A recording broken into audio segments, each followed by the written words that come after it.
welcome to ABC Knowledge World. இன்னைக்கு நம்ம பார்க்க போகிறது 7th standard max term 1 unit 2 measurement உள்ள exercise 2.3 third sum பார்க்கலாம்.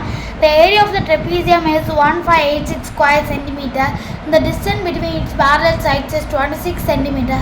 If one of the parallel sides is 84, then find the other side கொடுத்திருக்காங்க. வாங்க இதை நம்ம இப்போ work out பண்ணி பார்க்கலாம்.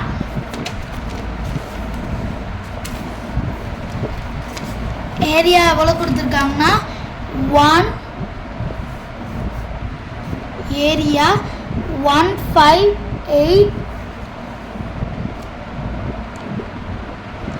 ஏரியா வந்து 1586 ஸ்கொயர் சென்டிமீட்டர்னு கொடுத்துருக்காங்க. ஹெச் 26 சென்டிமீட்டர்னு கொடுத்துருக்காங்க. ஏ 84 கொடுத்துருக்காங்க. பி நம்மளுக்கு தெரியாது. இப்போ ஏரியா ஆஃப் த ட்ரெபீசியம் என்ன? கரெக்ட், half ஹெச் இன்ட்டு ஏ ப்ளஸ் பி. இதை நம்ம சப்ஸ்டியூட் பண்ணால் என்ன ஒரு ஃபார்முலாவில் இப்போ நான் வந்து இங்கே ஏரியா கொடுத்துக்கலாம், இந்த பக்கம் போட்டிருக்கிறேன். Is equal to half into இங்கே ஹெச் எவ்வளோ கொடுத்துருக்காங்க 26 போட்டு 84 ப்ளஸ் பி. ஓகேங்களா? நான் என்ன பண்ண போகிறேன்னா இதையும் மல்டிப்ளை பண்ண முடியுதுன்னா மல்டிப்ளை பண்ண போகிறேன். 2 1s are 2, 2 3s are 6. ஓகேங்களா? அப்போ 13 வந்துடும். இப்போ 13 வந்துடுமா? அப்போ 1586 is equal to 13 போட்டு 84 ப்ளஸ் பி அப்படின்னு வந்துடும்.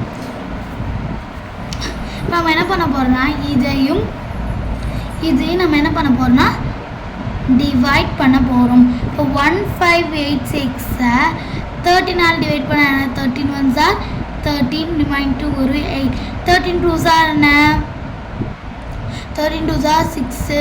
இங்கே வந்து 13 2s are 26. ரிமைனிங் நம்மளுக்கு இங்கே 2 வரும், இங்கே திரும்பி 6 வரும்.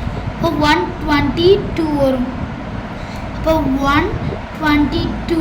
ஓகேங்களா? அதோட answer is equal to 84 plus B. ப்ளஸில் உள்ள இந்த பக்கம் போனால் என்ன ஆகும்? மைனஸ் 122 மைனஸ் 84 எவ்வளோ? Correct, 38 centimetre. 122 இங்கே 84 0 ஆகிடும், இங்கே 11 ஆகிடும், இங்கே 12 ஆகிடும். 4 கடுத்து 5 6 7 8 9 10 11 12. இப்போ இங்கே என்ன வரும்? 8 இருக்கிறது 9 10 11, இங்கே 38. அப்போ பி இஸ் ஈக்குவல் டு 38. அவ்வளோதான், ரொம்ப ஈஸியான சம் தான். உங்களுக்கு நல்லா புரிஞ்சிருக்குன்னு நினைக்கிறேன். நம்ம அடுத்த வீடியோவில் பார்க்கலாம். தேங்க்ஸ் ஃபார் வாட்சிங் த வீடியோ.